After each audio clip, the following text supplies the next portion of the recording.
बात उदयपुर से बड़ी खबर की, जहां आदमखोर तेंदुए का एनकाउंटर होगा। आदमखोर तेंदुए को शूट करने के आदेश जारी कर दिए गए हैं। आर्मी और वन विभाग ने ऑपरेशन शुरू कर दिया है। 7 लोगों का शिकार कर चुका अब तक तेंदुआ। गोगुंदा के आसपास बड़े अधिकारी पहुंच चुके हैं। तो या तो आदमखोर तेंदुए को पकड़ा जाए या तो उसका एनकाउंटर किया जाए, ये आदेश जारी किया जा चुका है। 7 लोगों का शिकार कर चुका है तेंदुआ।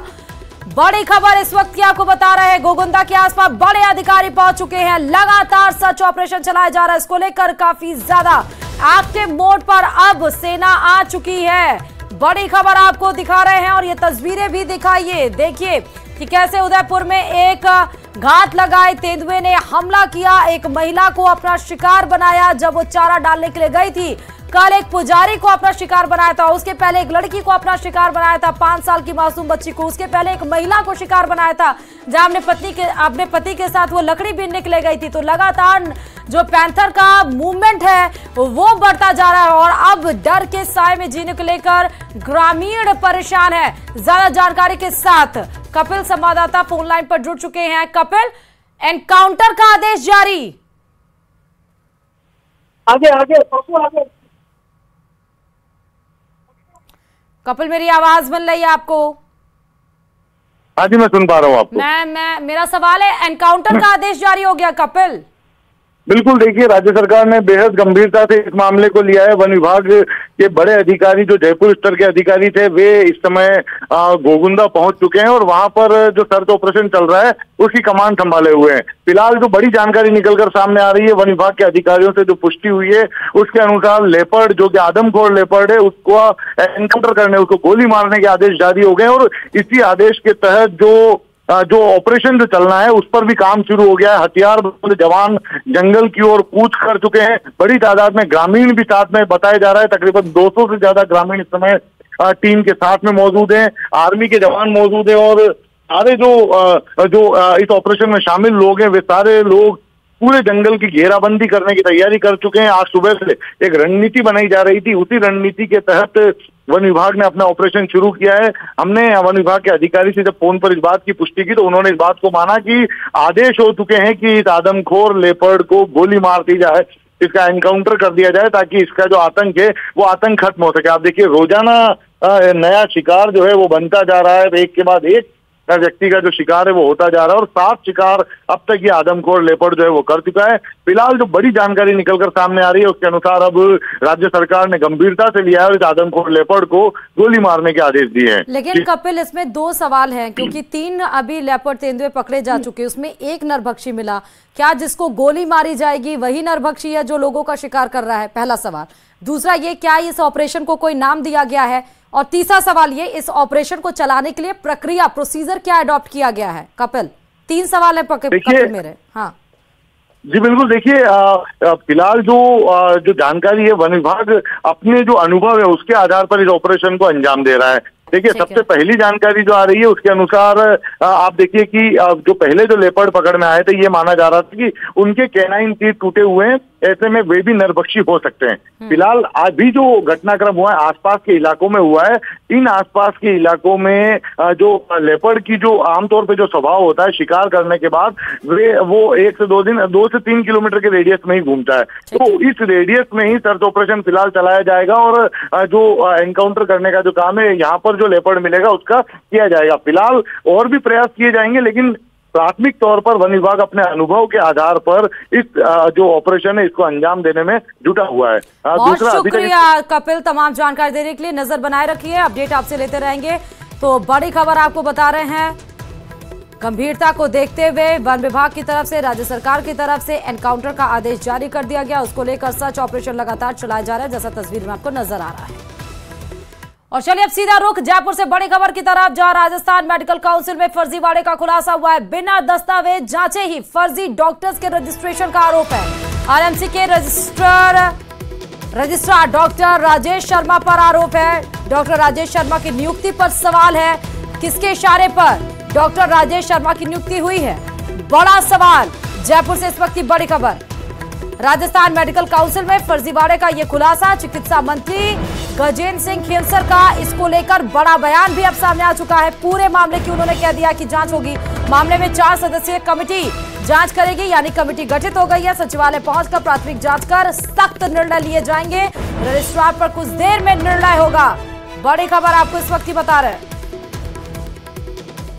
कमेटी 4 लोगों की बैठा दी है और अभी मैं सेक्रेटेरिएट जा रहा हूं और फर्स्ट हैंड रिपोर्ट लेके इस पे कड़ी से कड़ी तुरंत कार्रवाई करी जाएगी और पूरी जांच रिपोर्ट आने के बाद ही बताएंगे कि क्या अन्यमता हुई है। जिस प्रकार का खुलासा हुआ है उसमें किस प्रकार की जानकारी मिली, क्योंकि 100 डॉक्टर्स के फर्जी रजिस्ट्रेशन की बात कही जा रही है। वो तो एक्चुअली जांच कमेटी बैठ के वही इसका जो डिटेल्ड इन्वेस्टिगेशन करेगी, तभी हमें को जो सही रिपोर्ट है, सही तथ्य है, वो हमें तभी मालूम पड़ेंगे। प्रारंभिक तौर पर रजिस्ट्रार को कोई एपीओ किया जा रहा है, निलंबित किया जा रहा है? उसका बैठ के अभी निर्णय करने हम, इसीलिए मैंने मीटिंग बुलाई है सेक्रेटेरिएट में, उसका बैठ के अभी हम तुरंत निर्णय करेंगे। अभी एक जांच कमेटी।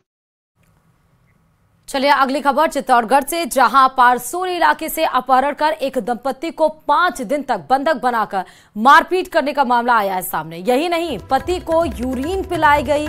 प्रकरण का खुलासा तब हुआ जब अपहरणकर्ताओं ने घायल दंपत्ति को बेगू थाना के बाहर छोड़ा। दोनों को जिला चिकित्सालय में भर्ती कराया गया। पुलिस की माने तो पीड़ित ने 1 साल पहले नाता विवाह किया था, जिसके बाद से ही महिला का पहला पति उनसे रंजिश रखकर सामाजिक रिवाज के अनुसार झगड़े की रकम दिए जाने की मांग कर रहा था। इसी बात को लेकर गत 23 दिसंबर को पीड़ित के भाई के साथ भी भदेसर थाना क्षेत्र में नर्मदा के पूर्व पति सहित अन्य लोगों ने मारपीट की थी, जिसकी शिकायत भदेसर थाना में दर्ज कराई गई। बात नहीं बनने पर 25 सितंबर को घर में सो रहे दंपत्ति के साथ मारपीट करते हुए अपहरण किया गया। ले गए मेरे को और मेरी पत्नी को, 10-11 जन आए और उसके बाद ये कन्नौज के पास भीलगट्टी गांव है, भीलगट्टी से 2-3 किलोमीटर आगे जंगल में ले जाकर खेत के अंदर नीम के बाद 4 दिन तक रेगुलर मारा, रेगुलर पीटते रहे। पानी मांगा तो 4-5 रेगुलर पेशाब भी पिलाए। और अब बात खैरथल की, जहां पर किशनगढ़ बास में एक खेत से युवक का शव बरामद हुआ है। घटना की सूचना मिलते ही पुलिस मौके पर पहुंची, शव को मोर्चरी में रखवाया, जहां मेडिकल बोर्ड शव का पोस्टमार्टम करेगा। वहीं घटना के बाद से किशनगढ़ बास सीएचसी परिसर में भारी भीड़ लग गई। तो खेत में शव मिला। शव मिलने के बाद सनसनी फैल गई। मेडिकल बोर्ड पोस्टमार्टम कराएगा। किशनगढ़ बास सीएचसी के बाहर ये लोगों का जमा बढ़ा।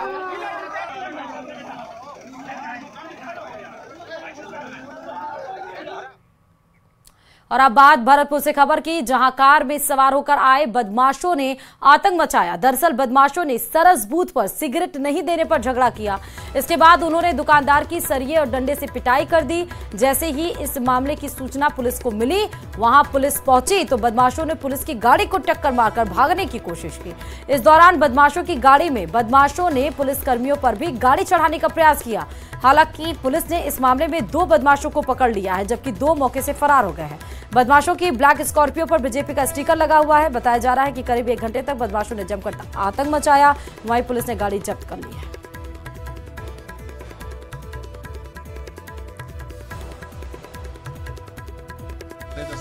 स्कॉर्पियो गाड़ी RJ5 UB 1000 आई, उसने इतनी जोर से टक्कर मारी इसको कि हमारा गेट टूट गया और एक आतंक सा बन गया। पीछे पुलिस की गाड़ी आ रही थी।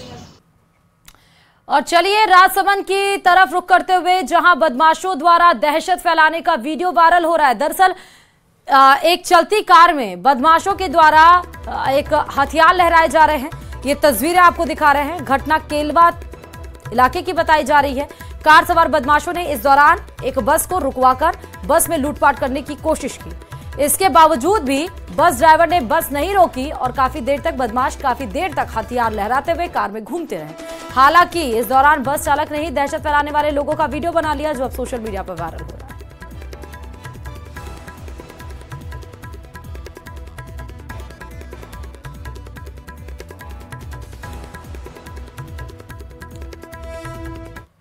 और अब ये खबर जयपुर के रेनवाल से, जहां बीती रात चोरों ने पुलिस गश्त को नाकाफी बताते हुए 3 दुकानों को अपना निशाना बनाया। दरअसल चोर दुकान से गले में नकदी चुराकर फरार हो गए और साथ ही अस्पताल के बाहर खड़ी एक बाइक भी चोरी की गई। चोरी की घटना से स्थानीय व्यापारियों में रोष व्याप्त हो गया। गुस्साए व्यापारियों ने पुलिस की कार्यशैली पर सवाल खड़े करते हुए रोष जाहिर किया। उन्होंने पुलिस प्रशासन के खिलाफ जमकर नारेबाजी की। बताया यह भी जा रहा है कि दुकान का शटर तोड़कर अंदर घुस गए और गले में रखी नकदी चुराकर फरार हो गए। सुबह जब व्यापारी दुकान पहुंचा तो उन्हें चोरी की घटना के बारे में पता चला। सूचना पर पुलिस मौके पर पहुंची, घटनास्थल का मौका मुआयना किया।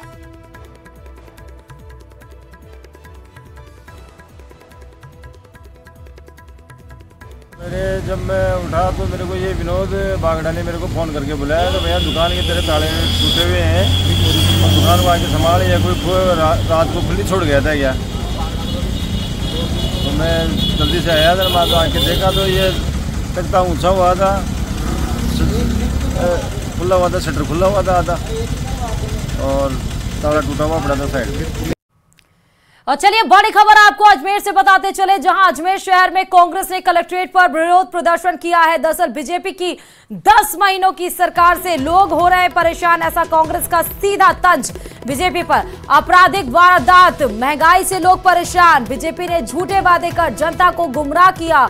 कांग्रेस सरकार की जन कल्याणकारी योजनाएं बंद करने का आरोप लगाया। बिगड़ी कानून व्यवस्था को लेकर राज्यपाल के नाम ज्ञापन सौंपा है। ये सीधे तस्वीरें आपको दिखा रहा है अजमेर में, जहां कांग्रेस ने जोरदार प्रदर्शन किया है। किस तरह से बीजेपी पर तंज किया है, चाहे वो जन कल्याणकारी योजनाएं हो उसका भ्रम फैलाकर लोगों को बरगलाने की कोशिश चाहे कांग्रेस के द्वारा की गई है। देखिए कि बैरिकेडिंग लगाई गई है, बैरिकेडिंग को ऊपर चढ़कर इधर आने की कोशिश। शहर में कांग्रेस ने कलेक्ट्रेट पर विरोध प्रदर्शन किया, उसकी एक तस्वीर और कई तमाम आरोप लगाए गए। बीजेपी की 10 महीने की सरकार से लोग कितने परेशान हैं उसको लेकर ये विरोध प्रदर्शन कांग्रेस।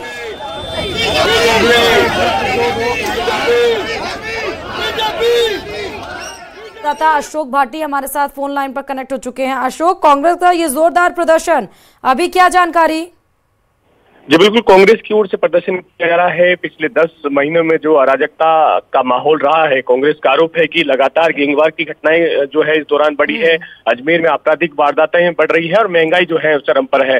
साथ ही जो पिछली कांग्रेस सरकार की योजनाएं हैं उनको बंद करने का यहाँ पर जो है कांग्रेस के पदाधिकारियों ने आरोप लगाया है। और फिलहाल जो है अब प्रशासन की ओर प्रशासन को ज्ञापन देकर राज्यपाल के नाम ज्ञापन दिया गया और इस मामले में उचित कार्रवाई मांग की गई है। साथ ही पूर्व की जो योजनाएं हैं उनका लाभ जो है जनता को मिले और माहौल जो है फिर से जो है सही हो, इस मामले को लेकर जो है ज्ञापन दिया गया है। और इस मामले को लेकर उन्होंने आरोप लगाया कि जल्द से जल्द कार्रवाई नहीं होती है तो फिर एक बड़ा आंदोलन जो है अजमेर में किया जाएगा। जी अच्छा, बहुत बहुत शुक्रिया अशोक तमाम जानकारी देने के लिए।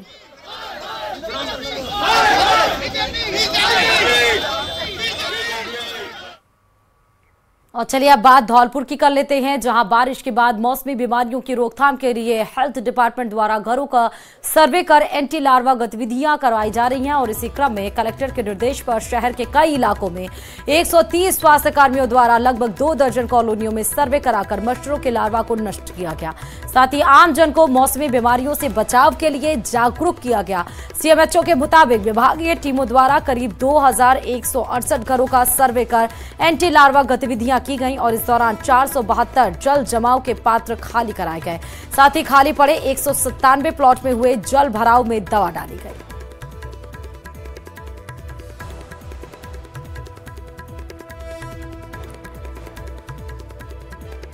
और इधर प्रदेश भर में मौसमी बीमारियों का कहर चल रहा है। इसी को लेकर बाड़मेर जिले में बारिश के बाद डेंगू मलेरिया के मरीजों की संख्या बढ़ रही है। कई घंटों तक मरीज लंबी कतारों में खड़े रहते हैं। अब जिला अस्पताल का प्रशासन अलर्ट हो चुका है, जहां स्वास्थ्य विभाग नगर परिषद प्रशासन की ओर से फॉगिंग की जा रही है। साथ ही जिला अस्पताल अधीक्षक डॉक्टर बीएल मंसूरिया ने कहा कि मलेरिया डेंगू को लेकर जिला अस्पताल पूरी तरह से अलर्ट है। डेंगू के 556 टेस्ट किए, जिसमें 63 डेंगू के मरीज मिले और मलेरिया के 453 टेस्ट किए, जिसमें 40 पॉजिटिव मिले।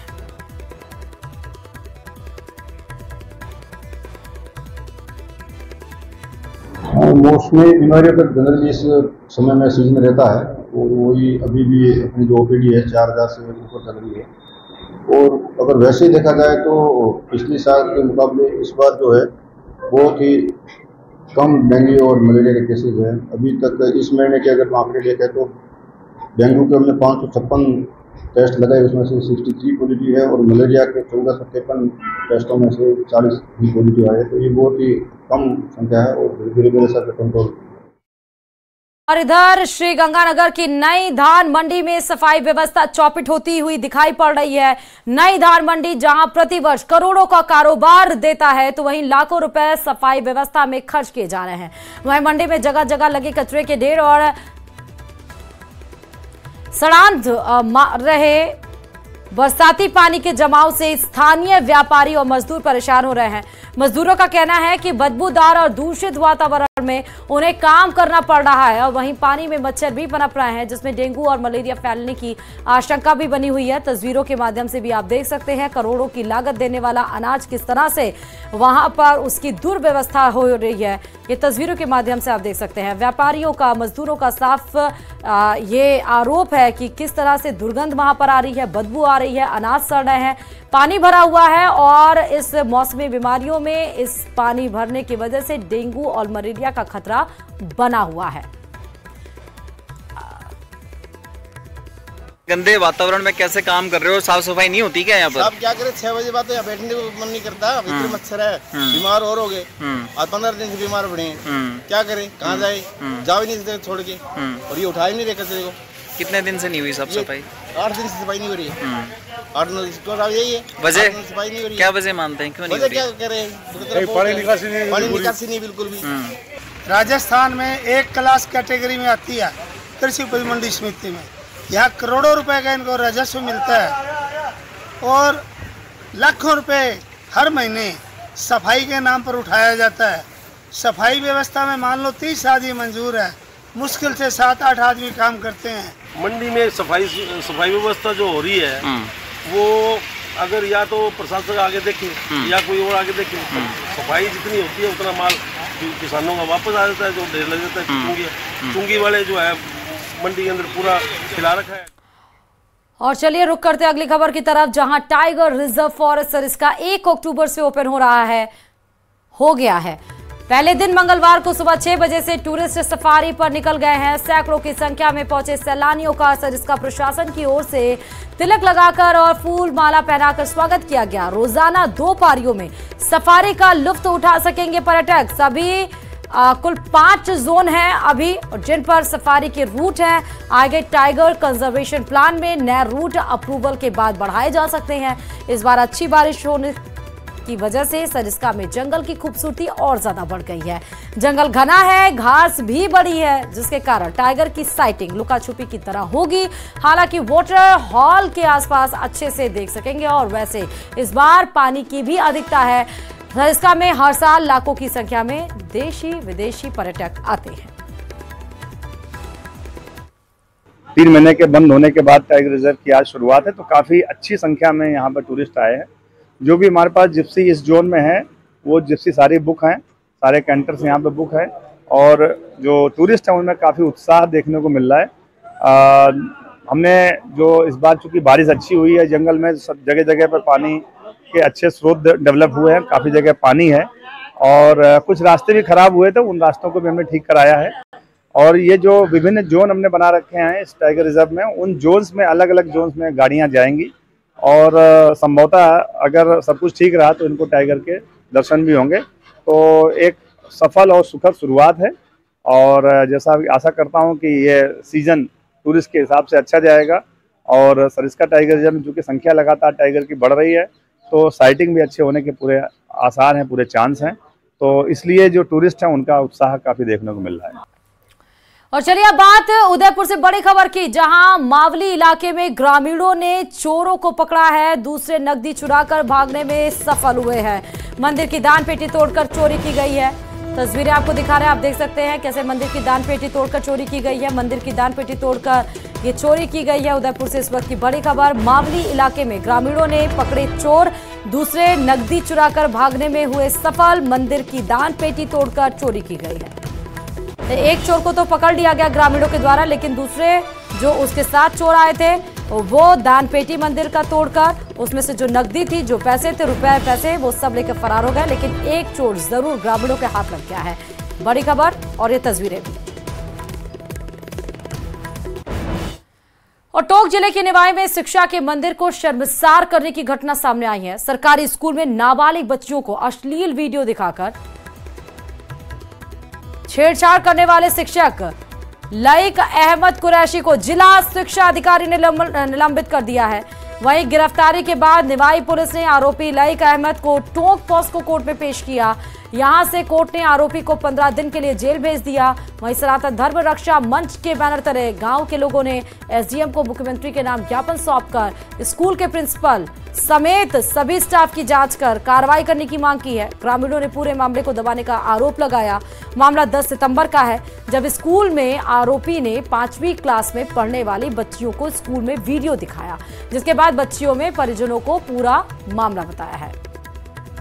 लईक अहमद के बारे में कल न्यूज़ के माध्यम से पता पड़ा हमें, और जैसे ही हमें पता पड़ा सीबीओ से बात करके और हमने उनसे रिपोर्ट ली और रिपोर्ट लेके और आज उनको सस्पेंड करने की कार्रवाई कर दी गई।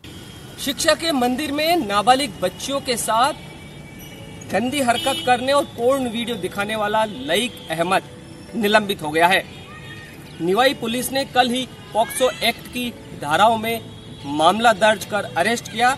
वहीं आज पॉक्सो कोर्ट में पेश करने के बाद कोर्ट ने उसे 15 दिन की न्यायिक हिरासत में भेज दिया है। दरअसल निवाई की गोपालपुरा स्कूल में नाबालिग बच्चियों से छेड़खानी करने और पोर्न वीडियो दिखाने का मामला सामने आने के बाद अभिभावकों ने निवाई थाने में मामला दर्ज कराया और कल ही आरोपी सरकारी शिक्षक लईक अहमद को निवाई पुलिस ने गिरफ्तार किया था। न्यूज़ 18 राजस्थान, दौलत पारिक, टोंक। और चलिए रुक कर लेते हैं जयपुर के चौमू की खबर की तरफ, जहां एनएच यानी कि नेशनल हाईवे 52 पर सीकर से जयपुर की ओर जा रही क्रेटा कार अनियंत्रित होकर डिवाइडर तोड़ते हुए स्कॉर्पियो से जा टकराई और उसको टक्कर मारते हुए पुलिया से पलटकर नीचे गिर गई। हादसे में दोनों वाहन क्षतिग्रस्त हो गए और दोनों वाहनों में सवार 8 लोग घायल हो गए, जिनमें 3 लोग गंभीर रूप से घायल हुए हैं। घटना की सूचना मिलने पर चौमू थाना प्रभारी प्रदीप शर्मा मौके पर पहुंचे। सभी घायलों को निजी वाहन और एम्बुलेंस की मदद से चौमू के सरकारी अस्पताल में इलाज के लिए भर्ती करवाया, जहां से प्राथमिक इलाज के बाद तीनों की हालत गंभीर होने पर चौमू के निजी और जयपुर के एसएमएस के लिए रेफर किया गया।